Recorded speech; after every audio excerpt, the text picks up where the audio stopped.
Hotel میں نا ایک بابا جی برتن مانجتے تھے، بوڑھے آدمی تھے، 70 سال کے قریب عمر تھی۔ ان کا ایک بیٹا تھا، ایک بہو تھی، ایک پوتا تھا، لیکن وہ بیچارے بیٹا بیمار رہتا تھا تو لہذا وہ خود مزدوری کرتے تھے۔ کہتے ہیں ایک دن وہ بابا جی میرے پاس آئے، کہنے لگے میم صاحبہ 2-4 دن کی چھٹی چاہیے۔ تو میں نے کہا خیریت ہے؟ کہنے لگے میڈم میرا بیٹا فوت ہو گیا۔ بیٹا،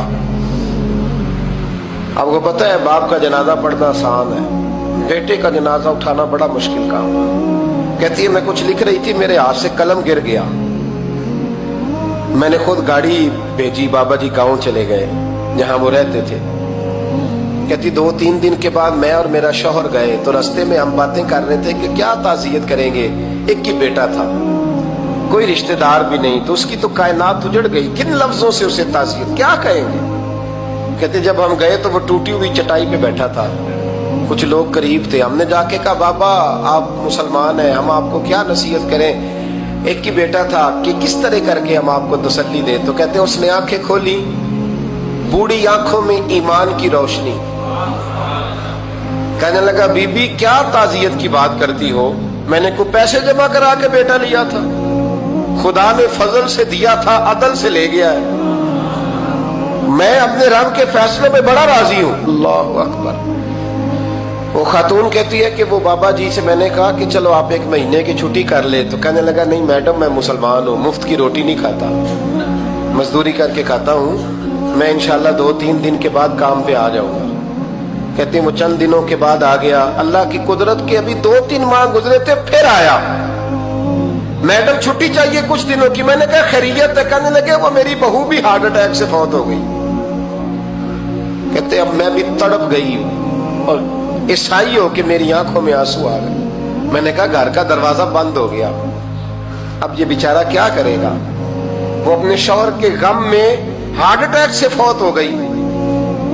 کہتے ہم پھر 2-3 دن کے بعد تعزیت کے لیے گئے، پھر ٹوٹی ہوئی چٹائی، بوڑھا نہ اپنی انگلیوں سے زمین پر کچھ بنا رہا ہے۔ کہتے قریب گئی اور میں نے جا کے کہا بابا اب تو تسلی آپ نے خود ہی کرنی ہے، جو نظام تھا وہ تو ہو گیا۔ تو کہتے ہیں پھر اس نے آنکھیں کھولی، آسمان کی طرف دیکھا تو کہنے لگا بیٹی کوئی پریشانی نہیں، میرا بیٹا بغیر شادی کے بھی تو فوت ہو ہی سکتا تھا، بس میرے مالک نے جب چاہا جیسے چاہ ہوا، میں انشاءاللہ 2-4 دن کے بعد کام پہ آؤں گا، یہ میرا 3-4-5 سال کا پوتا ہے، ابھی اسکول داخل ہوا ہے، میں ساتھ لے آؤں گا، وہاں میرے ساتھ اوپر کوارٹر میں جہاں میں رہتا ہوں یہ بھی رہے گا۔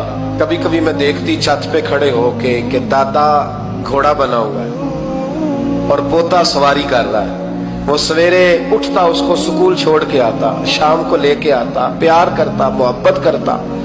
3ری منزل پر ہم نے کوارٹر دیا ہوا تھا، وہاں دادا پوتا رہتے۔ اللہ تو بڑا بے نیاز ہے۔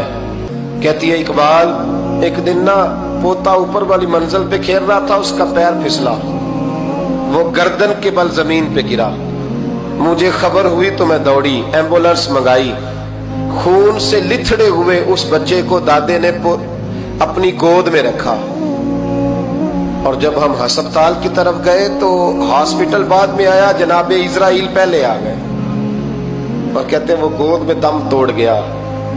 پھر دادے نے اسے اپنے ہاتھوں سے غسل دیا، پھر اس نے اپنے بوڑھے ہاتھوں سے قبر کھودی، اور پھر مٹی ڈال کے کہنے لگا انا للہ و انا الیہ راجعون، جے سونا ہی میرے دکھ وچ راضی، جے سونا ہی میرے دکھ وچ راضی۔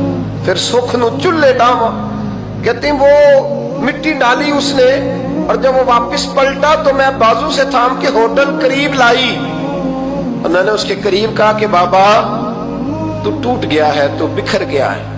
تو کہتے ہیں یوں اس نے ہاتھ رکھے اور یوں آنسو چھٹک دیے، کہنے لگا میڈم کیوں میرے اندر کوئی عقیدہ نہیں، میں کوئی لوارث ہوں، میرا کوئی رب نہیں، میں کیوں پریشان رہوں گا، میں تو پکا ہوا پھل ہوں، تھوڑے دن گزرے کہ قبر میں جاؤں گا، اور جب جنت میں جاؤں گا تو اللہ میری بیٹے سے بھی ملاقات کرائے گا، میرے پوتے سے بھی ملاقات کرائے گا، میرا رب ساری ملاقاتیں کرا دے گا، میں اپنے اللہ کی رضا پہ بڑا راضی ہوں۔